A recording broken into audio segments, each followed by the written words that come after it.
the men. And our medalist there taking top spot with such joy and excitement, Shun Sato of Japan. Silver goes to Italy's Daniel Grassl, and bronze is claimed by Kazakhstan's Mikhail Shaidorov. Honestly, this is his second ever Grand Prix gold, and I don't know who's more excited, him or his coach. You just gotta watch. Done it. It's a season's back by a long way. He's over 180 points. Fantastic stuff. That's what it means.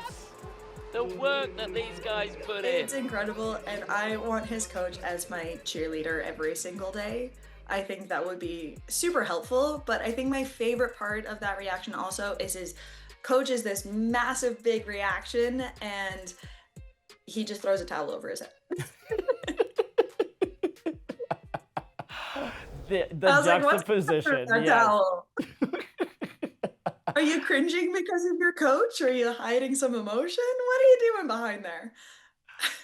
Definitely a little bit of both. We've been there with our parents when they're just way too excited, even though we're kind of also excited, but I loved it.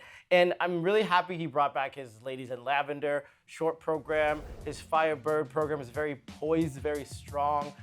His jumps look easy, although he doesn't have my favorite jump air position at all. And although he presents, I still think he skates small, doesn't really stretch out, and he commands the ice and then doesn't command the ice, but very strong outing for him here. No negative GOEs throughout the entire competition.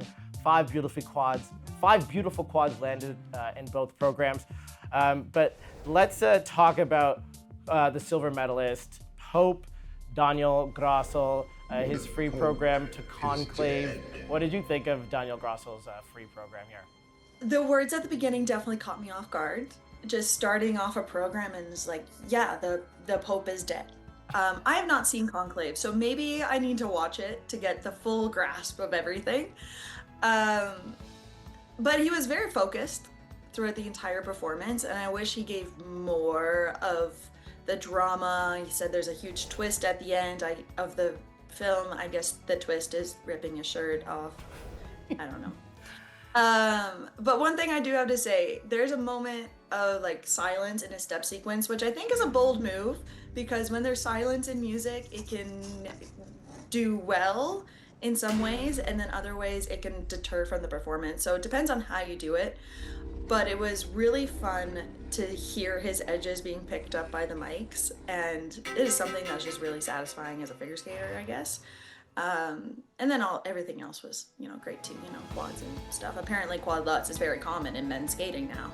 You gotta have one, or you're not that girl. You can't sit with us. You gotta have it. But talking about that shirt ripping scene, it didn't give what it was supposed to give. It was a little cringe and anticlimactic. I also haven't seen Conclave, but I know Stanley Tucci looks really good in a cassock.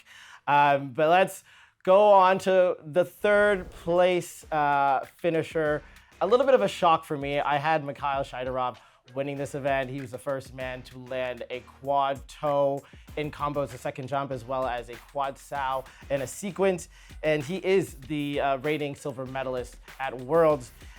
He suffered from a lot of edge calls and under rotations. And I think that he's kind of where Ilya Malinin was 2-3 seasons ago. He has the same firepower as Ilya, but his program components are still very much lacking. So Caitlin, what do you think that this very, very talented skater needs to do to keep his name up in the conversation, especially if he has a program like he did at Cup of China, where some of his jumps let him down?